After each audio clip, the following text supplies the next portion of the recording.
O pavor de muitos vem da tentativa de se interpretar duas passagens de Apocalipse que falam de uma marca ou sinal que será colocado nas pessoas que se sujeitarem ao anticristo, que se obedecerem ao anticristo. A passagem diz assim: e faz que a todos, pequenos e grandes, ricos e pobres, livres e servos, lhes seja posto um sinal na sua mão direita ou nas suas testas, para que ninguém possa comprar ou vender, senão aquele que tiver o sinal, ou o nome da besta, ou o número do seu nome. E seguiu-os o terceiro anjo, dizendo com grande voz: se alguém adorar a besta e a sua imagem, e receber o sinal na testa, ou na sua mão, também este beberá do vinho da ira de Deus, que se deitou não misturado no cálice da sua ira, e será atormentado com fogo e enxofre diante dos santos anjos e diante do Cordeiro. Apocalipse 13, de 16 a 17, Apocalipse 14, de 9 a 10.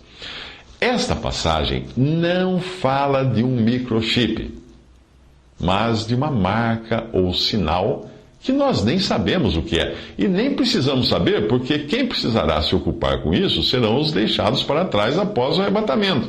É no período de 7 anos antes da vinda de Cristo para reinar que o anticristo se manifestará, e essas coisas então terão relevância. Mas os que se converterem então nessa época, e aí apenas se converterão os que nunca escutaram o evangelho antes do arrebatamento, ou que os que se converterem nessa época saberão muito bem de que se trata esse sinal, que sinal é esse, ou que marca é essa.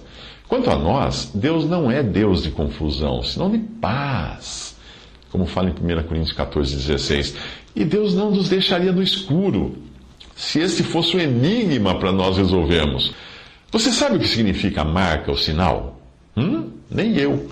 Então é melhor nós vivermos tranquilos, porque se Deus quisesse nos revelar, Ele nos revelaria, como certamente fará com o remanescente de judeus que se converterá após o arrebatamento da igreja. Deixe de se preocupar com aquilo que não é para você, aprendendo a lição que o Senhor deu a Pedro quando este quis saber o que aconteceria com João.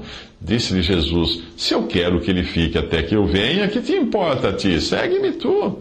João 21, 22.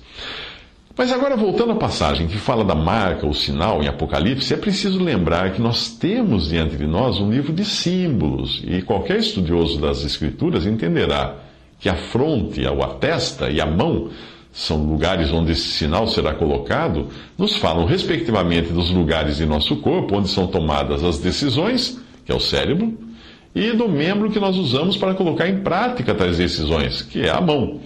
São os mesmos lugares em que Deus ordenava que os israelitas trouxessem não o sinal, mas a sua palavra.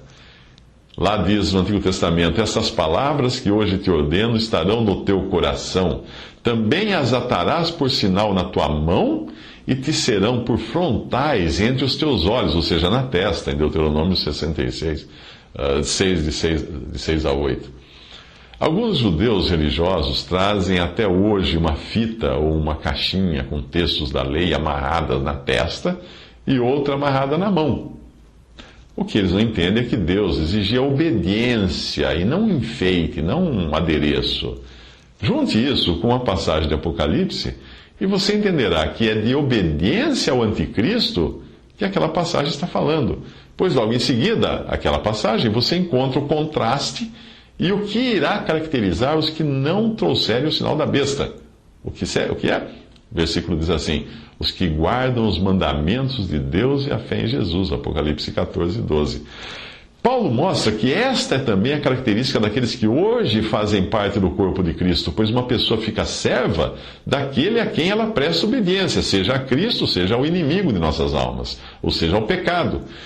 Não sabeis vós, escreve Paulo, que a quem vos apresentardes por servos para lhe obedecer, sois servos daquele a quem obedeceis, ou do pecado para a morte, ou da obediência para a justiça.